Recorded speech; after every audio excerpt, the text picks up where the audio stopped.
Ce que vous allez entendre est l'écho des fictions que vous avez écoutées précédemment. Certains propos peuvent choquer. J'ai été toujours dans le 18e. J'ai toujours travaillé dans ce quartier-là. Ça fait 17 ans, je suis dans le quartier. Et je connais tellement le quartier que vraiment... Mais il y a trop de boulot. Mais c'est comme ça, hein. Le public est comme ça. Par rapport à d'autres quartiers, ça n'a rien à voir. Voilà. Parce que quand on va dans d'autres quartiers, on vient dans le 18e, c'est un autre monde. Donc, sinon, dans l'ensemble, ça va. Je me plais beaucoup. Donc, contact des gens. Depuis que je suis là, j'ai jamais eu de problème avec les gens. Tout le monde, je connais tout le monde me connaît. Voilà, et puis ça se passe très bien. Là, vous avez bien vu comment c'est propre.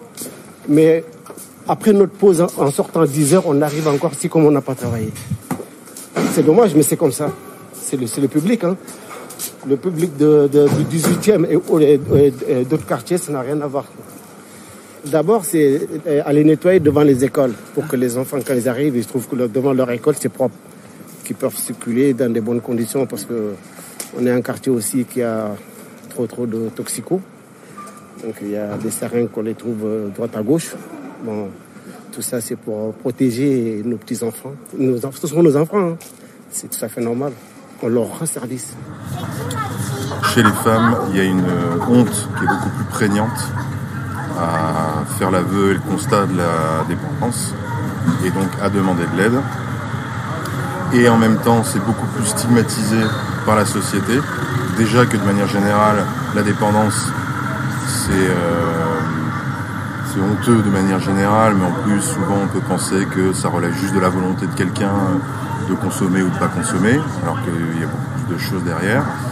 Et pour les femmes, le côté stigmatisant est beaucoup plus fort, parce qu'une femme une femme alcoolique, par exemple, c'est beaucoup plus mal vu. Donc il y a beaucoup plus de femmes, en fait, qui consomment des médicaments. Parce que c'est un peu le moyen légal, remboursé, prescrit, de pouvoir avoir une consommation un peu cachée, qui permet d'être beaucoup plus dans la clandestinité. La prévalence, comme on dit, à l'addiction est plus grande chez les hommes, mais la proportion s'inverse en termes de pharmacodépendance. Maintenant, si tu veux, je l'ai décodé, hein, bien, c'est le phénomène d'emprise. T'es dans une logique qui n'est pas la logique des autres. T'es dans une logique qui est la tienne, qui est propre à ton couple. Tu penses que tu l'aimes, ce mec. Tu penses qu'il t'aime vraiment. Et t'arrives pas à partir. Bon, maintenant, je sais pourquoi tu pars pas, en fait. Hein. T'as des fêlures en toi, dans ta confiance en toi, qui font que tu n'arrives pas à partir. Parce que ce mec-là, il te fait croire qu'il t'aime. Comment j'ai du mal à l'expliquer. Tu crois que c'est ça l'amour, en fait. Tu crois vraiment que c'est ça l'amour. Donc il y a des moments où il va te faire du mal, sauf qu'après c'est suivi par ce qu'on appelle la période lune de miel, où il va te demander pardon, où il va te faire des cadeaux, où il va être hyper gentil. Et toi, tu y crois parce que tu n'arrives pas à faire le deuil du couple idéal. Tu es vraiment dans un truc, une espèce de mythe du couple idéal, de la famille idéale, du père idéal. Tu peux pas en sortir, tu peux même pas entendre les autres qui te disent qu'il faudrait pas que tu y retournes, en fait. Tu y retournes quand même parce que tu crois vraiment que tu l'aimes et tu crois vraiment qu'il t'aime. C'est après seulement que tu comprends que l'amour, c'est pas ça. L'amour, c'est le don, c'est en tous les cas pas ça. Mais tu peux le comprendre qu'après, ça, longtemps après. Moi, j'ai mis énormément de temps à le comprendre. Quand j'étais dans cette relation-là avec le père de mon fils, puisqu'on a eu un enfant ensemble, quand j'étais dans cette relation-là, je ne me suis à aucun moment identifiée comme victime de violence conjugale. À aucun moment. On m'aurait dit d'appeler un numéro pour les victimes de violences conjugales, j'aurais jamais appelé parce que je ne me suis pas identifiée. C'est des années plus tard que j'ai réalisé. Je travaille dans une communauté thérapeutique, un lieu d'hébergement et de soins à la fois, où les gens sont logés H24 toute l'année. Par la porte d'entrée, c'est l'addiction aux produits psychoactifs. On ne gère pas tout ce qui est les addictions aux jeux vidéo, l'argent. Mais la porte d'entrée, c'est vraiment les produits psychoactifs, alcool, toutes les drogues, médicaments. Et ce sont des personnes qui souhaitent devenir abstinentes. Parce qu'elles ont essayé par divers moyens de gérer leur consommation. Elles voient qu'elles n'y arrivent pas.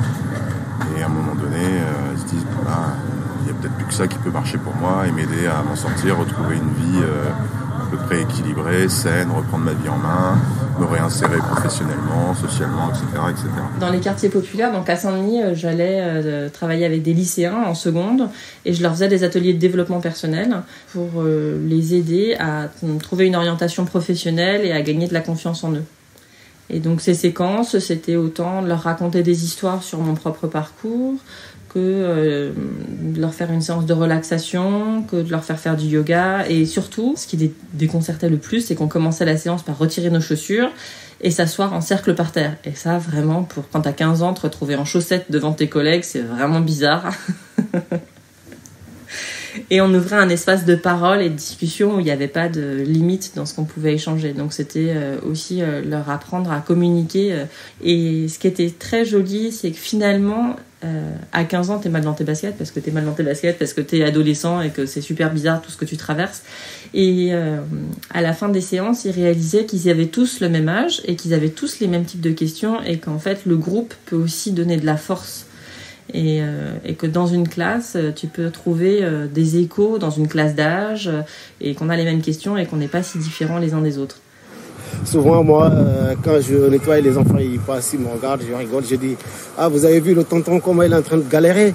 Je dis « Les futurs dirigeants de la France, après ils rigolent, les enfants ils rigolent. » Je dis « Donc dans ce cas-là, il faut bien travailler à l'école. » Je dis « Bon, bref.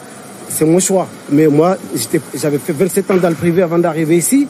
J'étais technicien dans la photographie. Donc, j'ai bien gagné ma vie. Hein.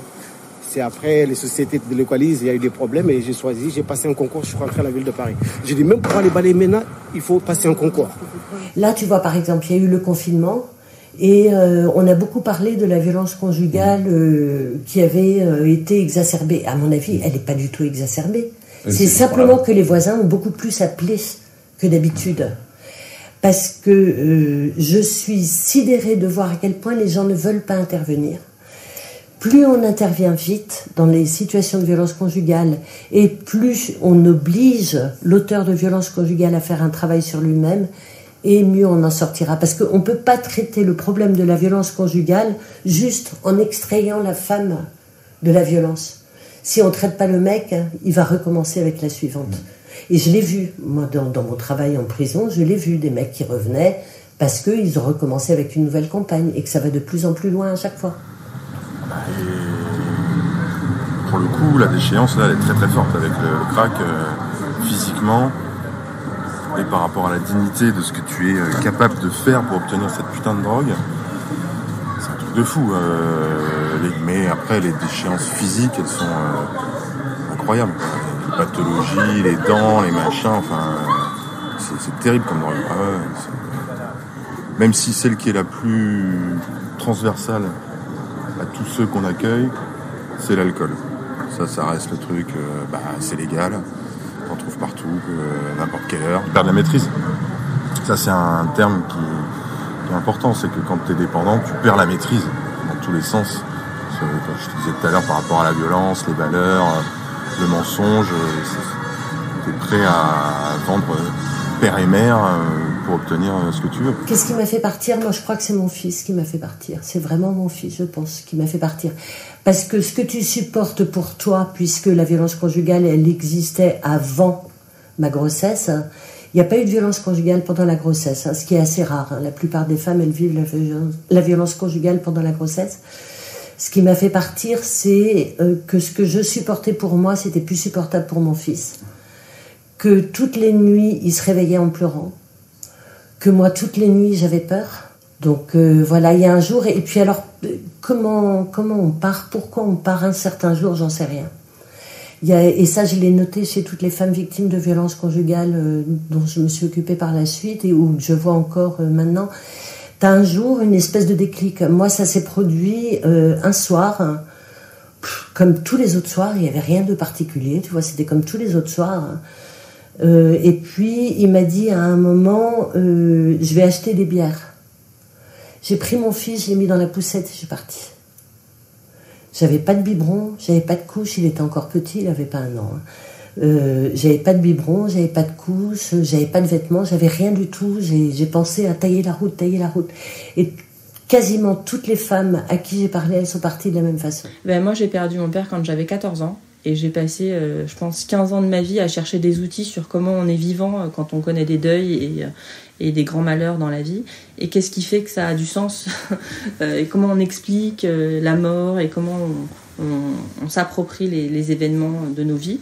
Et donc, après ces 15 ans de recherche, je me suis dit, mais en fait, tout ce que j'ai trouvé, j'aurais adoré l'avoir à 14 ans quand on traverse cette fameuse crise de l'adolescence. Et donc, je me suis dit, j'ai envie d'aller voir ceux qui sont les plus démunis pour ça, c'est-à-dire des ados qui n'ont pas du tout accès à tous ces outils et à toutes ces approches, et de les partager pour leur raconter des histoires sur comment on fait que nos malheurs ou nos expériences les plus difficiles, on va en grandir, on va pouvoir se dire que ça fait partie de la vie et qu'on se l'approprie et pas juste qu'on le subit comme quelque chose qui nous a rendus tristes. C'est la communauté en tant que telle qui fait thérapie. Le groupe, les liens, l'entraide, le partage d'expériences, de consommation et de conséquences, de se rendre compte que les personnes ne sont pas seules, de voir qu'il y en a d'autres qui s'en sortent, qui arrivent à trouver des outils pour s'en sortir. Et du coup, le moteur se fait de cette manière-là, par l'entraide, les uns entre les autres, avec les pairs. C'est magique ce qui se fait, quoi. Et il y a beaucoup, justement, de groupes de parole où tu vas parler de toi, de tes émotions. Parce que c'est le travail sur les émotions, c'est quelque chose de très important. Parce qu'on a conscience que c'est quelque chose qui a été enfui, écarté, dissimulé, anesthésié par la consommation. Alors que c'était des émotions qui avaient besoin d'être exprimées, partagées, traitées, etc., etc. Et que tout ce truc-là n'a pas été fait et c'est la conso qui a pris la place. Donc on enlève la conso, on remet de la parole, on remet de l'émotion, on s'identifie les uns aux autres, on demande de l'aide et hop, ça avance comme ça.